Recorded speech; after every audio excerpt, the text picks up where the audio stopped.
നമസ്കാരം.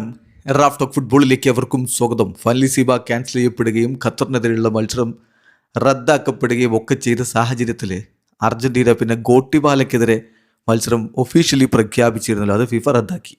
ഒടുവിൽ ഇപ്പോൾ ഒന്നല്ല രണ്ട് കളികൾ തന്നെ ഇതാ AFA സജ്ജമാക്കിയിരിക്കുന്നു. അർജന്റീന ആരാധകരെ ആഹ്ലാദിപ്പിൻ അർമാദിപ്പിൻ. രണ്ട് കളികൾ ഈ ഒരു മാർച്ച് മാസത്തിൽ അർജന്റീനയും കളിക്കുന്നുണ്ട്.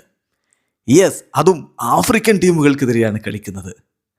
ഒഫീഷ്യൽ പ്രഖ്യാപനം വന്നു കഴിഞ്ഞു. ആദ്യം മൗറിത്താനിയക്കെതിരെയുള്ള കളിയാണ് പ്രഖ്യാപിച്ചത്. ഫിഫ റാങ്കിങ്ങിൽ 114 സ്ഥാനത്ത് നിൽക്കുന്ന ടീമാണ്.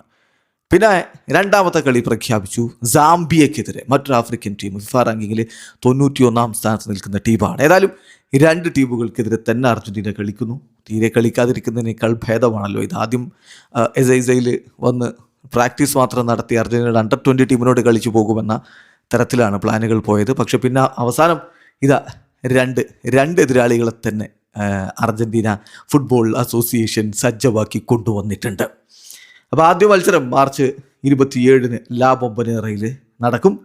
ആ മത്സരത്തിന് ശേഷം രണ്ടാമത്തെ കളി മാർച്ച് 31 ഷെഡ്യൂൾ ചെയ്തിരിക്കുന്നത്.